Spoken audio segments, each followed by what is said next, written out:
Hello बच्चों, good evening. कैसे हैं आप लोग? उम्मीद है मस्त होंगे, व्यस्त होंगे और एक बेहतरीन स्ट्रेटेजी के साथ अपनी पढ़ाई कर रहे होंगे, क्योंकि नवोदय का एग्ज़ाम दिन पर दिन नज़दीक आता जा रहा है। ठीक है। और आपके अपने यूट्यूब चैनल पे ये मेरा पहला लेक्चर है। आप बेहतरीन तरीके से इसका वीडियो को वॉच कीजिएगा और सारे कॉन्सेप्ट को अच्छे से समझिएगा।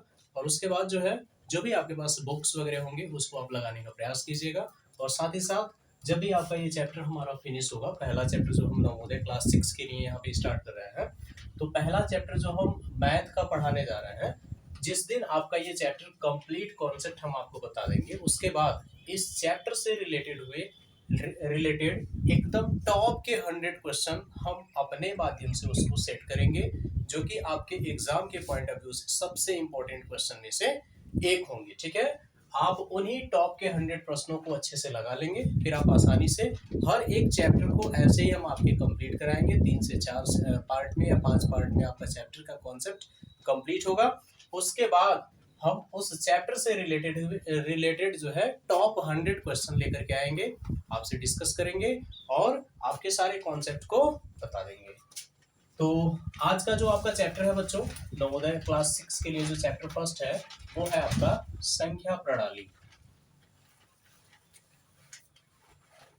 संख्या प्रणाली, नंबर सिस्टम।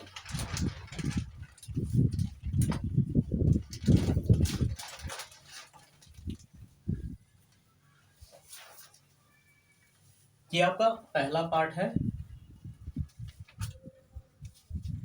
नवोदय क्लास 6 के लिए।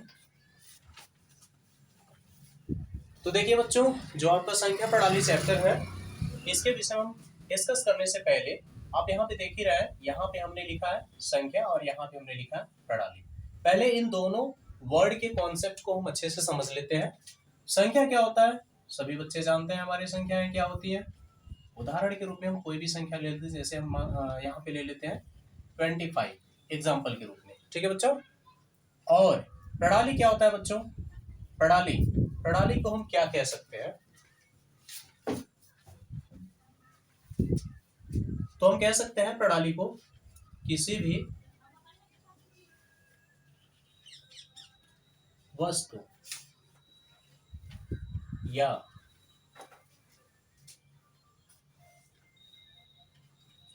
किसी चीज को व्यक्त करने का तरीका।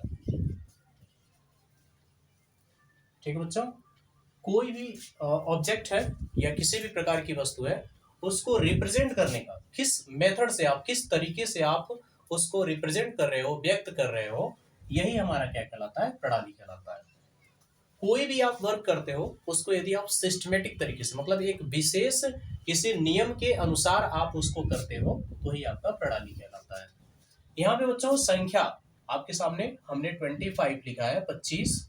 तो 25 आप देख रहे हैं कि 25 दो अंकों से मिलकर के बना हुआ है। तो यहाँ से एक वर्ड आ रहा है बच्चों, क्या आ रहा है आपके सामने? अभी हमने बोला अंक। तो हम आपसे चर्चा करना चाहते हैं, वैसे आप जानते भी हैं कि हम कितने अंकों का प्रयोग करते हैं। तो हम बच्चों कुल 10 अंकों का प्रयोग करते हैं, जो कि स्टार्टिंग होता है हमारा 0 से। 0 1 2 3 4 5 6 7 8 9। ठीक है बच्चों। ये आपके टोटल आपके कुल कितने अंक हो जाएंगे? कुल अंक हो जाएंगे बच्चों 10। ठीक है। ये आपके 10 अंक हो जाएंगे और इन्हीं अंकों का प्रयोग करके बच्चों हमने संख्याओं का निर्माण किया। जैसे यहाँ पे हमने बोला 25, तो 25 बच्चों हमारा जो है दो अंकों के हेल्प से बना हुआ है, 2 और 5। ये हमारे दो अंक है, 2 और 5 अलग अलग हमारे दो अंक हैं, जिनके ग्रुप से, एक तरीके से कॉम्बिनेशन से, इनके मेल से, 2 और 5 के मेल से हमारा बन गया है 25। ठीक है बच्चों। अब हम उसके आगे बात करते हैं। पहली बात, आपका जो कॉन्सेप्ट हो गया, अंक क्लियर हो गया, फिर संख्या भी आपका क्लियर हो गया, फिर हम यहाँ पे प्रणाली से संबंधित भी हमने चर्चा कर लिया। फिर हम आगे बात करते हैं अच्छा, यहाँ पे प्रणाली को समझने के लिए एक और हम उदाहरण आपके सामने रखते हैं। जैसे हम आपसे कहें कि आज जो आपकी क्लास हम ले रहे हैं, इस क्लास में हम रोल नंबर 1 से लेकर के अनुक्रमांक अनुक्रमांक 1 से लेकर के 25 तक के बच्चों की आज क्लास लगेगी। इसके बाद 25 से लेकर के 26 से लेकर के आगे के जो भी बच्चे हैं, जो भी बचे हुए बच्चे हैं, इनकी क्लास अभी 1 घंटे बाद हम लेंगे। मतलब एक सिस्टमेटिक तरीके से, चूंकि बच्चों की संख्या ज्यादा है इसलिए हमने 2 पार्ट में इसको डिवाइड करके अलग अलग सेपरेट क्लास लेना शुरू कर दिया। तो इससे क्या होगा कि बच्चों को बेनिफिट मिलेगा, बहुत ज्यादा बच्चे नहीं रहेंगे तो बहुत ही आसानी से बच्चे कॉन्सेप्ट को समझ पाएंगे और जो भी उनके अंदर डाउट्स होगा वो आसानी से पूछ सकते हैं। ठीक है बच्चों, तो यहाँ पे जो मेरा पढ़ाने का मेथड हो गया, ये एक सिस्टमेटिक तरीके से हो गया। ठीक है, एक विशेष क्रम के अकॉर्डिंग हो गया, तो यही हमारा क्या कहलाता है, प्रणाली कहलाता है या सिस्टम कहलाता है। ठीक है बच्चों, अब हम आगे बात करते हैं। ऐसे ही गणित में किसी भी संख्या को लिखने या पढ़ने की कुल 3 पद्धतियां प्रचलित है, जो कि आपके नवोदय के सिलेबस के अकॉर्डिंग है। मैं आपके नवोदय क्लास 6 के सिलेबस के अकॉर्डिंग बात करूंगा। तो संख्याओं को लिखने और पढ़ने की बच्चों जो है 3 प्रकार की पद्धतियां प्रचलित हैं। यहाँ हम लिख देते हैं, संख्याओं को लिखने तथा पढ़ने की पद्धतियां। देखिए बच्चों, हमने 3 पद्धतियों के विषय में चर्चा किया है। सबसे पहले नंबर पे हमारा है, देखिए आपके सामने अभी अभी हमने 10 अंकों का जिक्र किया है बच्चों, 10 अंकों का। तो 10 अंकों के आधार पर ही जो संख्याओं को लिखने और पढ़ने की जो पहली पद्धति होती है उसका नाम पड़ जाता है दार्शनिक संख्या प्रणाली। कौन सी? दार्शनिक संख्या प्रणाली,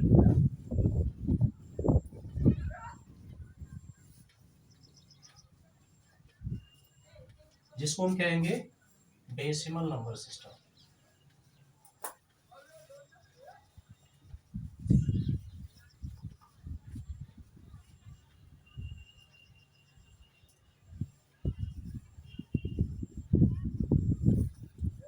ठीक है बच्चों, दूसरे नंबर पे हमारी आती है अंतरराष्ट्रीय संख्या प्रणाली।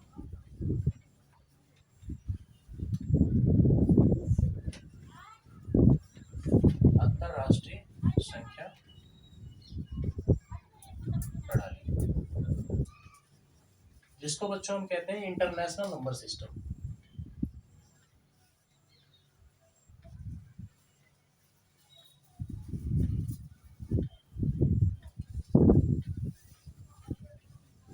International number system. ठीक है, और नंबर 3 पे जो बच्चा आता है, नंबर 3 पे जो आता है वो आपका हो जाता है रोमन संख्या प्रणाली। रोमन संख्या प्रणाली। ठीक है बच्चों, इसको हम कहते हैं रोमन नंबर सिस्टम।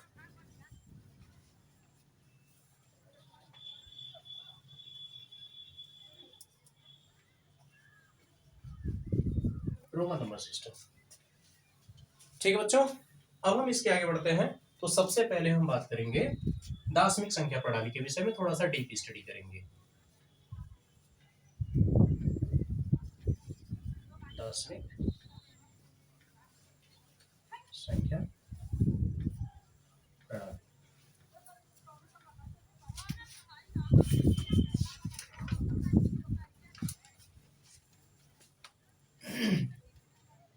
देखिए बच्चों, दार्शनिक संख्या प्रणाली को हम भारतीय संख्या प्रणाली के नाम से भी जानते हैं। भारतीय संख्या प्रणाली। इतना ही नहीं, इसका एक और नाम है। भारतीय संख्या प्रणाली को हम कहेंगे इंडियन नंबर सिस्टम। ठीक है बच्चों, इसका एक और नाम है, आप इसको बता सकते हैं हिंदू अरबी संख्या प्रणाली।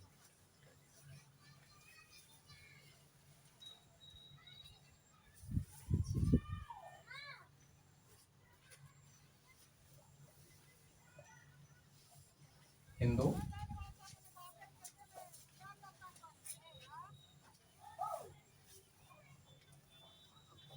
अरबी,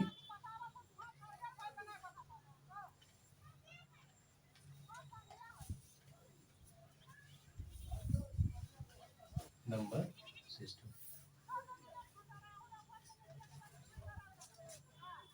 ठीक है बच्चों, चलिए नोट कर लीजिए, उसके बाद फिर हम इरेज करके फिर आगे के कॉन्सेप्ट को कंटिन्यू करते हैं।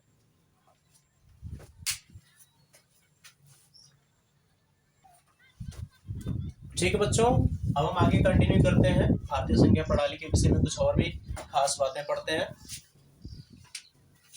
सबसे पहला इसके अंतर्गत जो हम पॉइंट पढ़ने वाले हैं भारतीय संख्या प्रणाली के अंतर्गत, ये है कि किसी भी संख्या को सारणी के रूप में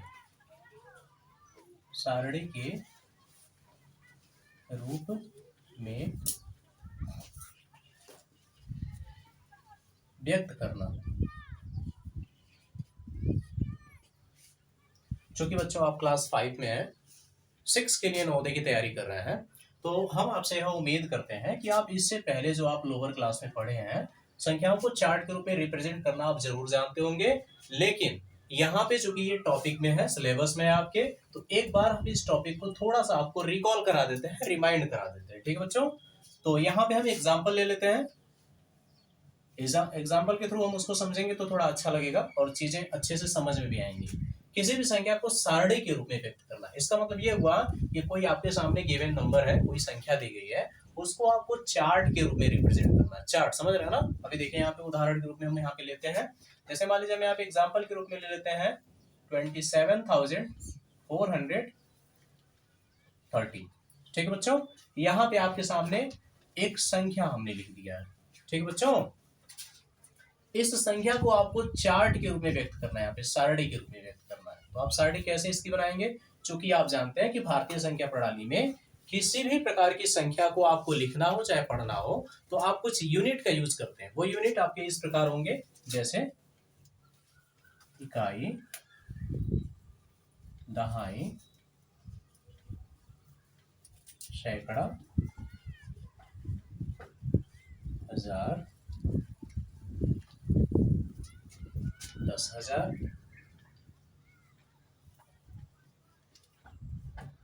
उसके बाद आपका आ जाता है लाख, फिर आपका आ जाता है 10 लाख, फिर इसके आगे करोड़, फिर आपका 10 करोड़,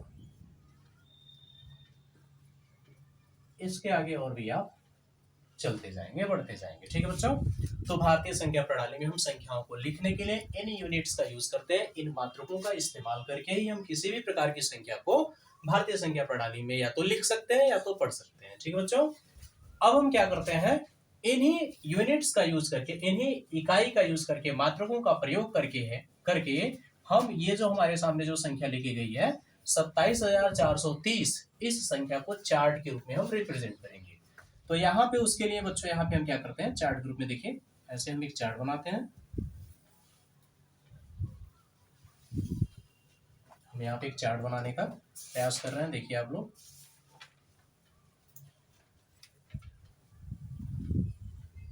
ये आपका इकाई का हो जाएगा बॉक्स, ये दहाई का, ये सैकड़े का, ये हजार का, और ये 10,000 का। ठीक बच्चा, यहाँ पे लिख लीजिए इकाई, दहाई, सैकड़ा, हजार, और यहाँ पे 10,000। ठीक है बच्चों, और यहाँ पे आपका वो संख्या हो जाएगा जो भी आप संख्या यहाँ पे आपके सामने दिया जाता है, जिसको आपको चार्ट के रूप में रिप्रेजेंट करना है। तो यहाँ पे आप लिखेंगे 27,430।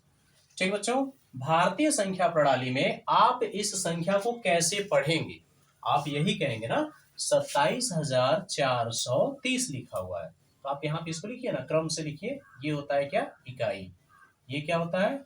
दहाई। ये क्या होता है? सैकड़ा। ये क्या होता है बच्चा? हजार। और ये क्या होता है? 10,000। इतनी सी बात आपको समझ में आ रही होगी बच्चों।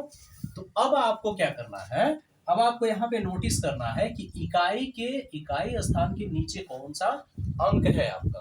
तो हम यहाँ पे देख रहे हैं इकाई के नीचे जस्ट हमारा क्या है, 0 है। तो आप इस बॉक्स में इकाई के नीचे आप 0 लिख लीजिए। ठीक बच्चों, दहाई के नीचे 3 है तो आप दहाई के नीचे 3 लिख लीजिए। सैकड़े के नीचे 4 है तो 4। नेक्स्ट आपका 7 है तो 7, और नेक्स्ट आपका 2 है तो 2। तो यह आपका संख्याओं को चार्ट के रूप में व्यक्त करना बच्चों हो गया आपका।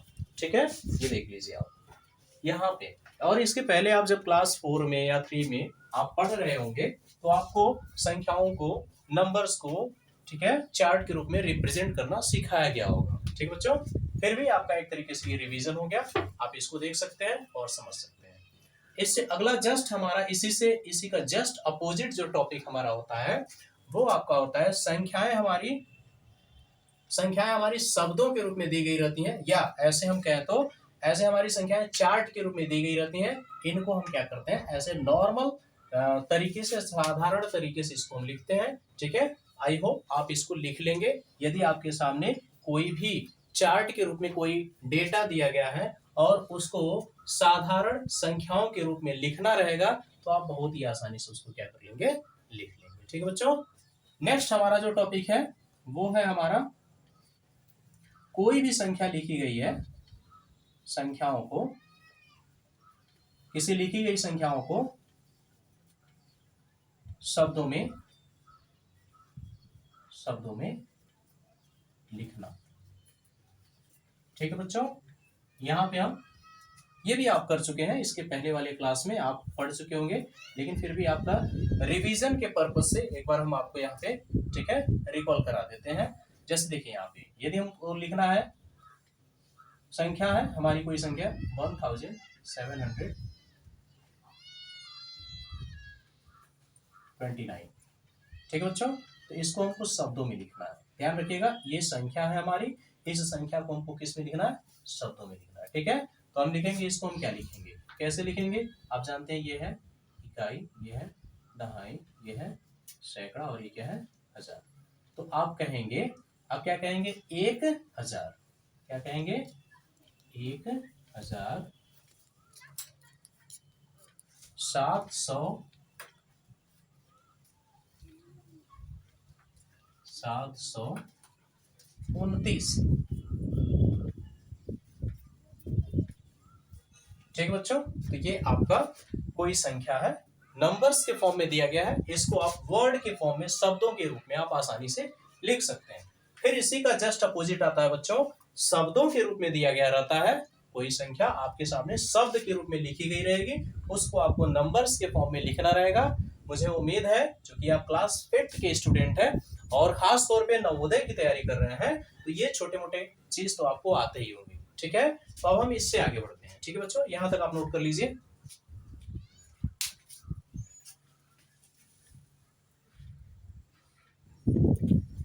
ठीक है बच्चों, मुझे उम्मीद है कि आप लोग ये सब नोट कर लिए होंगे और आपको समझ में भी आ रहा होगा। यदि किसी प्रकार का सस्पेक्ट है, कंफ्यूजन रहता है, जैसे कि आपको जो है यदि वर्ड में दिया गया है, शब्दों में लिखा गया है किसी संख्या को, और उसको अंकों के फॉर्म में लिखना है, नंबर्स के रूप में लिखना है, डिजिट के रूप में लिखना है, यदि आप नहीं लिख पा रहे हैं तो आप कमेंट कीजिएगा। ठीक है, अगले क्लास में हम उसको बता देंगे। ठीक है बच्चों, नेक्स्ट देखिए बच्चों, भारतीय संख्या प्रणाली से जुड़ा हुआ एक टॉपिक है, इसको एक नया टॉपिक है, आप लोग ध्यान से इसको देखिएगा। ठीक है, इसके पहले आप लोग पढ़े नहीं है, तो ये चीज आप लोग थोड़ा सा ध्यान देने का प्रयास कीजिएगा, क्योंकि आप लोग काफी छोटे लेवल पे हैं, क्लास 5th स्टैंडर्ड पे, तो मुझे लगता है कि इस टाइप के क्वेश्चन शायद ही पूछे। फिर भी आपको ये जानना उचित लग रहा है, मुझे बताना उचित लग रहा है, थोड़ा सा ध्यान से देखिएगा। देखिए बच्चों, भारतीय संख्या प्रणाली में हम कुल कितने अंकों का प्रयोग करते हैं, कुल अंक जो हमारे हैं वो आपके पास है। भारतीय संख्या प्रणाली में कुल अंकों की संख्या कितनी है, 10। ठीक है बच्चों, लेकिन यदि हम ये कहें कि एक अंक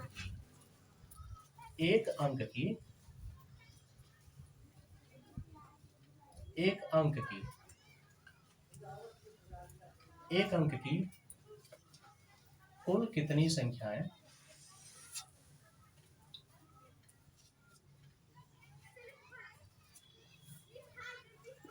संख्याएं संभव है,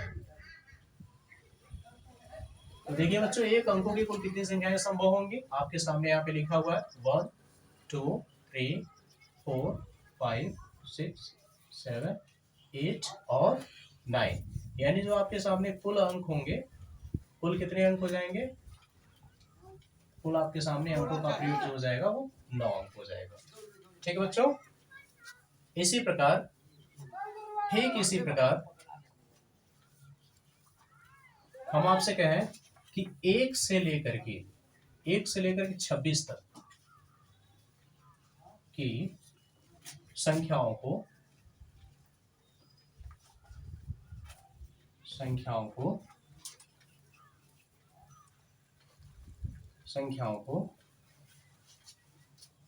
लिखने के लिए, लिखने में कुल कितने अंकों का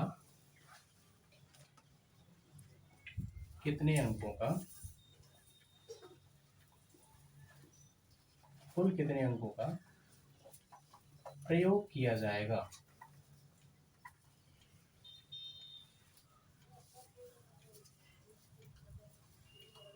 कुल कितने अंकों का प्रयोग किया जाएगा? इसका सॉल्यूशन देखिए बच्चों, थोड़ा सा ध्यान से देखिएगा। देखिए, सबसे पहली बात, 1 से लेकर के 9 तक कुल कितने अंक हमारे हो रहे हैं? चूंकि अंकों की संख्या 9 है तो 9 यहाँ पे हम नंबर्स लिख देंगे, 9 नंबर्स। और प्रत्येक जो संख्या है वह हमारी 1 अंकों की है। कितने अंकों की? 1 अंकों की,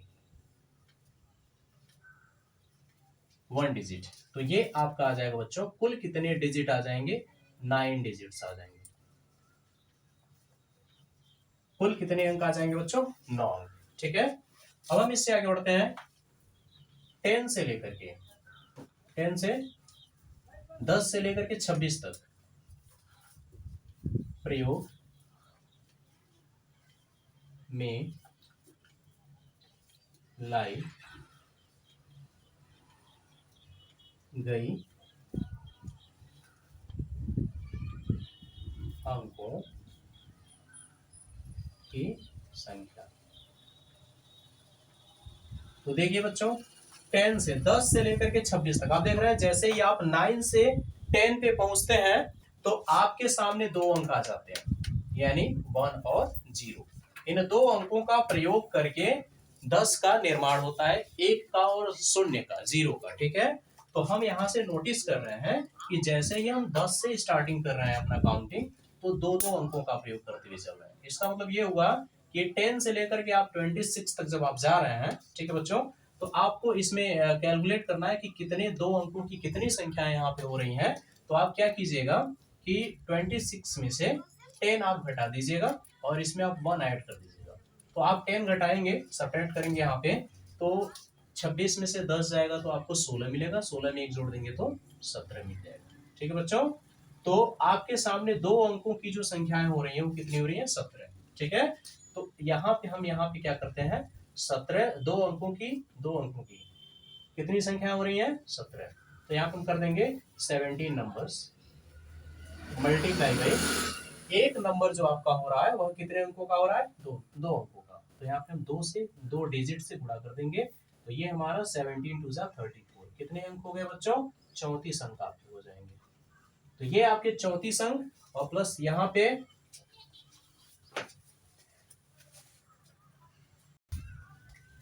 ठीक है बच्चों, तो ये आपके 34 अंक ये हो जाएंगे और 9 अंक यहाँ पे हैं, आप 9 को ऐड कर दीजिए, तो टोटल हो जाएगा बच्चों 9 और 4 13 और 3 1 4 43 अंक। थोड़ा सा नया है ये टॉपिक आप लोगों के लिए, ठीक है, लेकिन घबराने की जरूरत नहीं है। अभी एक या दो और एग्जाम्पल हम आपको करा रहे हैं जिससे आप इसको आसानी से समझ लेंगे। ठीक है बच्चों, यहां तक आप नोट कर लीजिए, उसके बाद हम आगे कंटिन्यू करते हैं।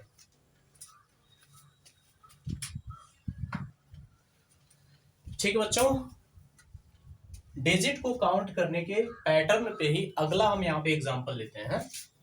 नेक्स्ट आपका एग्जांपल, सपोज कीजिए कि आपके पास कोई बुक है, ठीक है, और उस बुक में टोटल जो पेज है वह आपके 126 है बच्चों। ठीक है, उस किताब में आपके टोटल 126 पेज हैं। ठीक है, तो अब आपको क्या करना है, हमने आपसे प्रश्न किया कि मान लीजिए आपके पास जो भी बुक है उसमें आपका 126 पेज है, तो हम आपसे पूछना चाहते हैं कि कोई भी राइटर जब अपने बुक को लिखता है तो जो भी नंबर ऑफ पेज हैं, मान लीजिए 126 पेज तक है, तो हम आपसे ये पूछ लिए कि बताइए 126 पेज तक संख्याओं को लिखने के लिए वह कितने अंकों का प्रयोग करेगा, कितने अंकों का प्रयोग करेगा। तो ये आपको कैलकुलेट करना है। तो जरा देखिए कुल कितने अंक यहाँ पे यूज किए जाएंगे एक अंकों का। जैसे आपके सामने 9 नंबर्स है, यहाँ पे देखिए 1 2 3 अप टू 9 तक, ये कितने अंक है आपके, 9 अंक है, 9 नंबर्स। ठीक है, और कितने अंकों का ये है, एक अंकों का, एक डिजिट का आप यहाँ पे कर ले रहे हैं। यहाँ शॉर्ट में हम एन फॉर नंबर हो गया। ठीक है बच्चों, नंबर, और डी फॉर हो गया बच्चों डिजिट। डिजिट मतलब समझ रहे हैं ना, नंबर मतलब संख्या, इतना तो आप कॉमन सेंस रखते ही है। और ये डिजिट मतलब हो गया बच्चों अंक। ओके, कई बार हम रिपीट भी कर चुके हैं। तो यहाँ पे हम 9 का नंबर्स में यहाँ पे मल्टीप्लाई करें, 9 नंबर्स हमारे सामने 1 2 3 अप टू 9 तक, ये हमारे 9 नंबर्स हो गए। ठीक है, और प्रत्येक नंबर जो हमारा है वह एक अंकों का है ना। यहाँ पे देखिए 1 है, 2 है, 3 है, ये एक एक अंकों की संख्या है।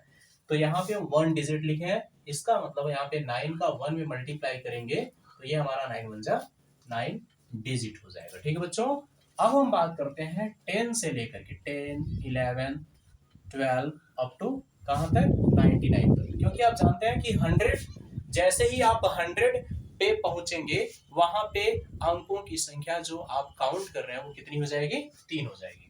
लेकिन हमको 2 तक पहुंचना है, तो यहाँ पे टोटल अब देखिए यहाँ पे 99 है, 99 में से एक अंकों की संख्या आपकी 9 है, तो 9 तक आप 1 से लेके 9 तक आप माइनस कर देंगे तो कुल कितने नंबर से आप हो जाएंगे, 90। ठीक है, तो आप यहाँ पे 90 लिखेंगे, ये नंबर आपके हो गए।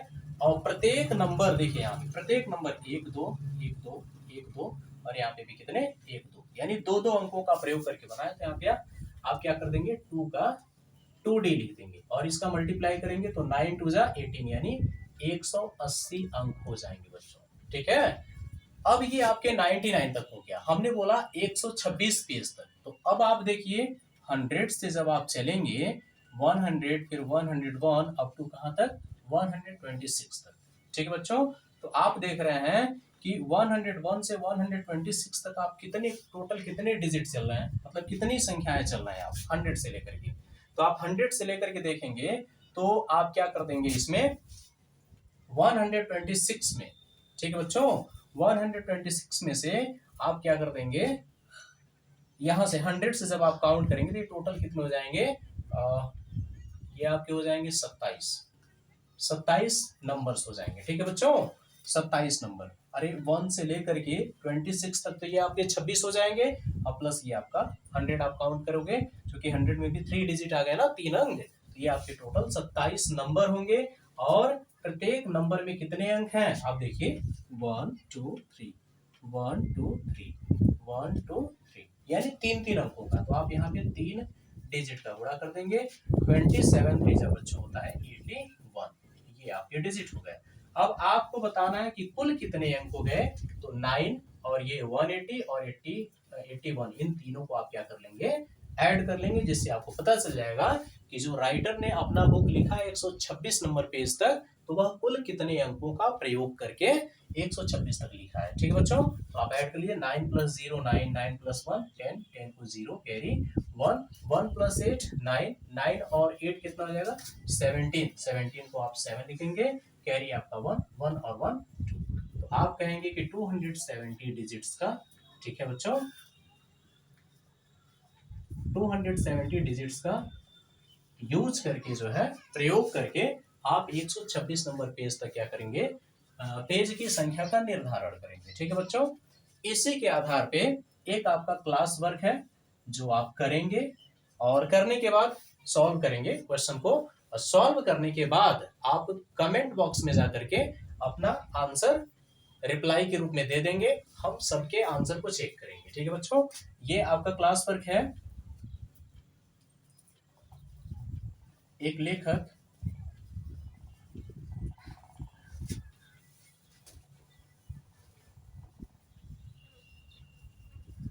पुस्तक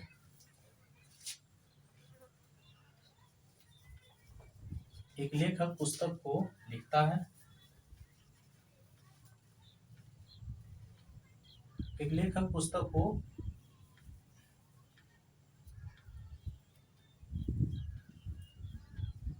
156 पेज तक लिखता है,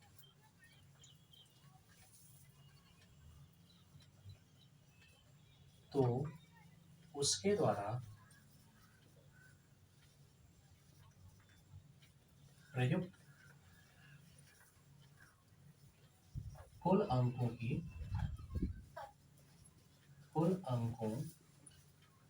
की संख्या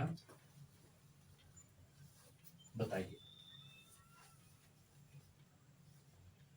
ठीक है बच्चों, एक राइटर है, लेखक है, ठीक है, वो एक पुस्तक लिखते हैं जो कि 156 पेज तक है।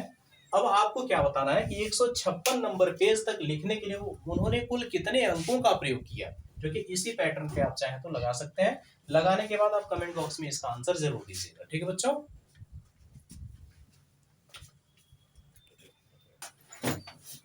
ठीक है बच्चों, उम्मीद है कि आप लोगों ने नोट कर लिया होगा। अब हम आगे भारतीय संख्या प्रणाली से जुड़ा हुआ एक इंपॉर्टेंट टॉपिक है, उसकी चर्चा करते हैं। काफी इंपॉर्टेंट टॉपिक है, ध्यान से आप लोग पढ़िएगा।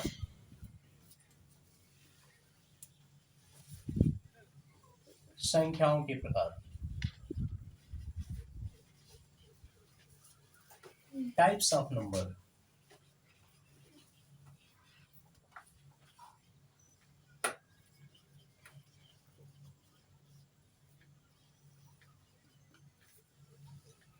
ठीक है बच्चों, सबसे पहले नंबर पे हम बात करते हैं प्राकृत संख्या।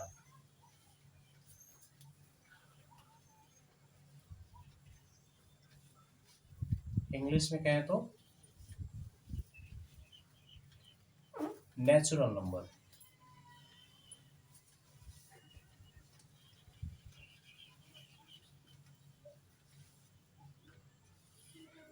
प्राकृत संख्या, इसका डेफिनेशन आप लोग नोट कर लीजिए बच्चों।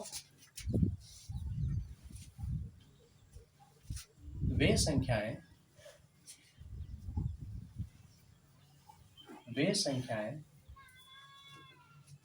जो गणना में प्रयुक्त की जाती हैं,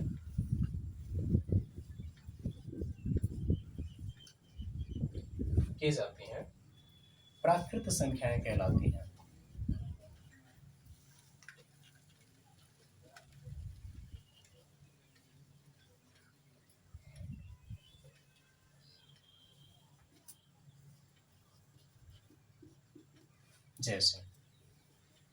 जैसे आप सभी बच्चे जानते हैं, जनरली कोई भी काउंटिंग जब करता है तो वो अपनी काउंटिंग 1 से स्टार्ट करता है। आप यहाँ पे काउंटिंग कीजिए, 1 2 3 4 5 अप टू इनफाइनाइट तक आप जा सकते हैं। ठीक है बच्चों, आप आगे कंटिन्यूअस काउंट करते हुए जा सकते हैं, लगातार आप काउंट करते हुए जा सकते हैं। ठीक है, तो जब हमारी काउंटिंग, जब भी हम कोई संख्या को काउंट करते हैं तो 1 से हम काउंटिंग करते हैं। तो जो हमारी संख्या जो 1 से स्टार्ट होती है वही हमारी क्या कहलाती है, प्राकृत संख्या है। और चूंकि इनका प्रयोग हम गणना में करते हैं, इसीलिए बच्चों इनको हम, आप नोट करके लिख लीजिएगा,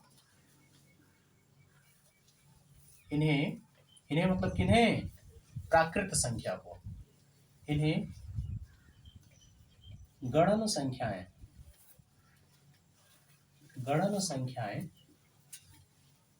भी कहा जाता है।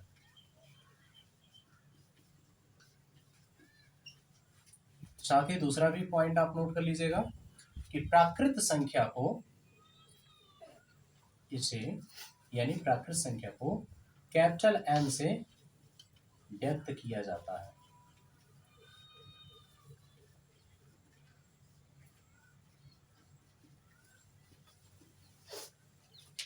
अब यहाँ पे आपसे बच्चों क्या पूछा जाएगा, छोटा मोटा यदि कोई प्रश्न पूछता है तो पूछेगा कि एक अंक की सबसे छोटी प्राकृत संख्या, तो आप बताएंगे यहाँ पे 1 हो जाएगा।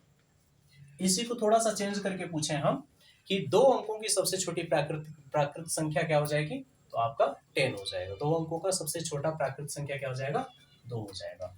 आपसे पूछे 1 अंक की सबसे बड़ी प्राकृत संख्या क्या होगी, तो आप बताएंगे क्या हो जाएगा, 9 हो जाएगा। 1 अंक की सबसे बड़ी प्राकृत संख्या हो जाती है बच्चों 9। ठीक है, तो ये कुछ छोटे मोटे क्वेश्चन थे आपके जो इससे रिलेटेड पूछे जा सकते हैं। दूसरे नंबर पे हम बात करते हैं बच्चों पूर्ण संख्या।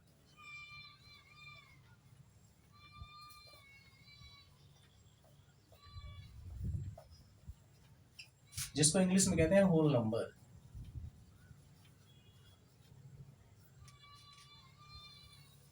ठीक है बच्चों, इसका डेफिनेशन लिख लीजिए। जब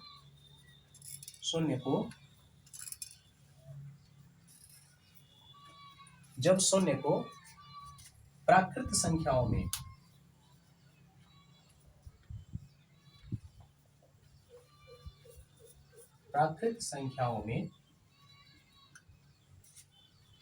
शामिल कर लिया जाता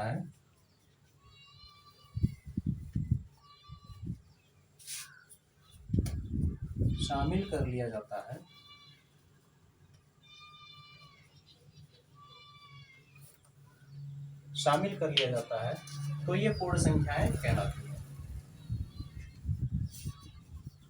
तो ये पूर्ण संख्या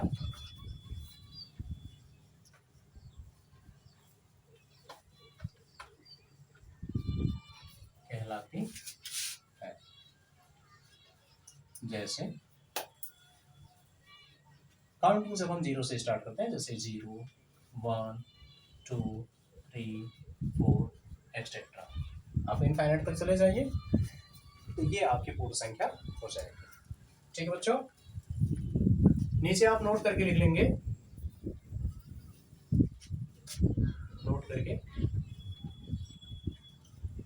पूर्ण संख्या को बच्चों कैपिटल W से व्यक्त किया जाता है।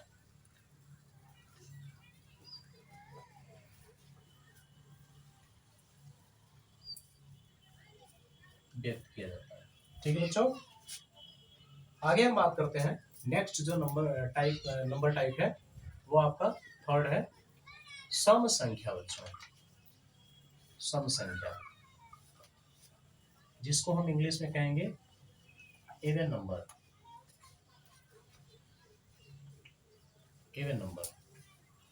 इसकी परिभाषा हम लिख लेते हैं, वे संख्याएं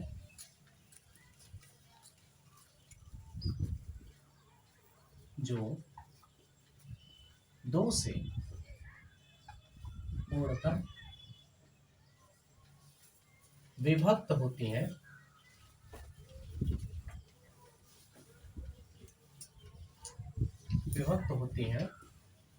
सम संख्याएं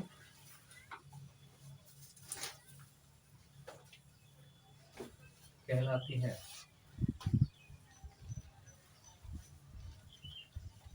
ठीक है बच्चों, उदाहरण के रूप में हम ले सकते हैं, आप कोई भी संख्या ले लो, उदाहरण के रूप में कोई भी संख्या ले लो, जैसे मान लो हमने ले लिया 12, तो आप देखेंगे कि 12 को यदि आप 2 से डिवाइड करें तो यह कंप्लीटली डिवाइड हो जाएगा, 2 6 12।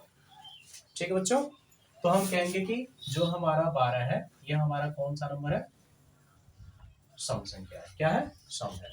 ठीक है, नोट करके आप लिख सकते हैं,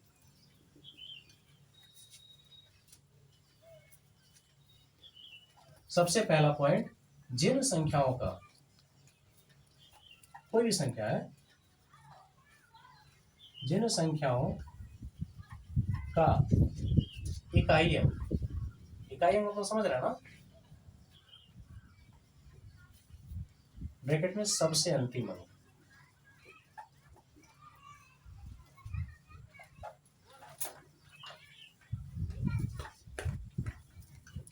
सबसे अंतिम अंक यदि 0 है, 2 है, 4 है, 6 है और 8, इन अंकों में से कोई भी है, यदि कोई बड़ी संख्या आपके सामने दे दी जाए तो उसका टेबल आप नहीं पढ़ पाएंगे, लेकिन आप क्या करेंगे, उसकी पहचान करने के लिए उस संख्या का सबसे लास्ट वाला अंक इकाई अंक जो वंस प्लेस पे स्थित होता है, इकाई वाला अंक चेक करेंगे, वो देखेंगे आप क्या वह 0 या 2 या 4 या 6 या 8 में से कोई नहीं है। यदि है तो वह संख्या कौन सी संख्या हो जाएगी? सम संख्या।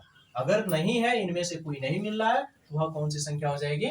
विषम संख्या हो जाएगी बच्चों। ठीक है, तो ये आपका सम संख्या की पहचान होती है। जिन संख्याओं का इकाई अंक यानी सबसे अंतिम अंक 0, 2, 4, 6, 8 में से, जिन संख्याओं का इकाई अंक यानी सबसे अंतिम अंक में से 0, 2, 4, 6, 8 में से कोई है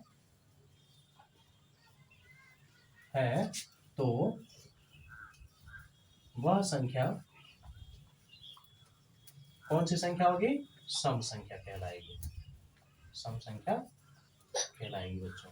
ठीक है, ये आपका पहला पॉइंट हो गया। दूसरा पॉइंट हम कहेंगे सम संख्या को बच्चों हम कैपिटल ई से रिप्रेजेंट करते हैं, कैपिटल ई से हम व्यक्त करते हैं। ठीक है, चलिए यहां तक जल्दी नोट कीजिए आप लोग।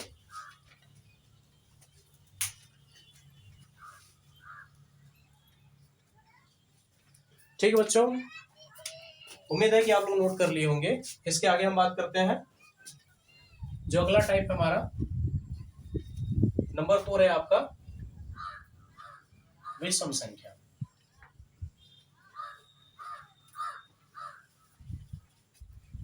विषम संख्या जिसको हम इंग्लिश में कहते हैं ऑड नंबर।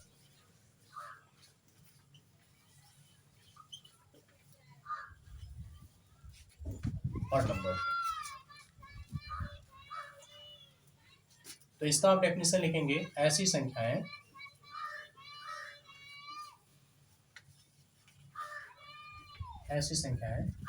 जो 2 से विभाज्य न हो,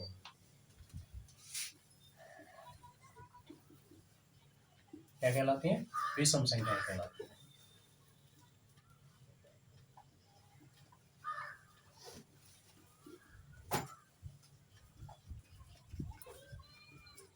विषम संख्याएं कहलाती हैं।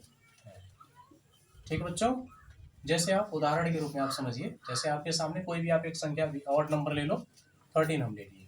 13 को आप 2 से डिवाइड करोगे, क्या यह कंप्लीट डिवाइड हो जाएगा? 2 6 आप कहेंगे तो 2 6 12 हो जाएगा और रिमाइंडर आपका कितना बच जाएगा? 8। तो ये आपका कंप्लीट डिवाइड नहीं हो रहा है बच्चों। ठीक है, तो हम कहेंगे कि 13 हमारा क्या है? 13 हमारा विषम संख्या है। क्या है बच्चों? विषम संख्या है। ठीक है, उसके साथ ही साथ आप नोट करके लिख लीजिए, विषम संख्या को बच्चों हम कैपिटल ओ से रिप्रेजेंट करते हैं। इसे कैपिटल ओ से। ठीक है, ये पहला पॉइंट हो जाएगा।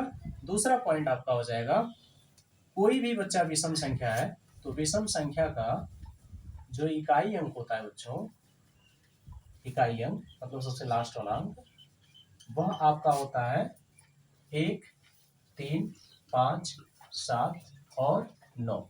इन्हीं पांचों अंकों में से कोई ना कोई अंक आपका लास्ट वाला होता है, तो हम पहचान लेते हैं कि वह हमारी संख्या कौन सी है?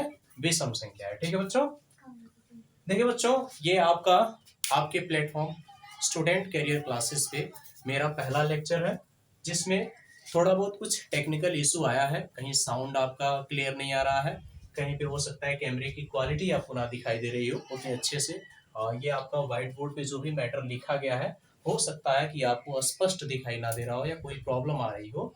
ठीक है बच्चों, परंतु जो भी प्रॉब्लम्स या जो भी इश्यूज आ रहे हैं उसको हम जल्द से जल्द सॉल्व करने का प्रयास करेंगे। ठीक है बच्चों, आज का जो लेक्चर है बस यहीं तक हम स्टॉप कर रहे हैं, विषम संख्या तक। कुछ टेक्निकल इशू होने के कारण ही इसके आगे का लेक्चर कल के डेट में हम डालेंगे। अभी यहीं पे हम स्टॉप करते हैं अपना लेक्चर। ठीक है बच्चों, आप इसको अच्छे से नोट कर लीजिए।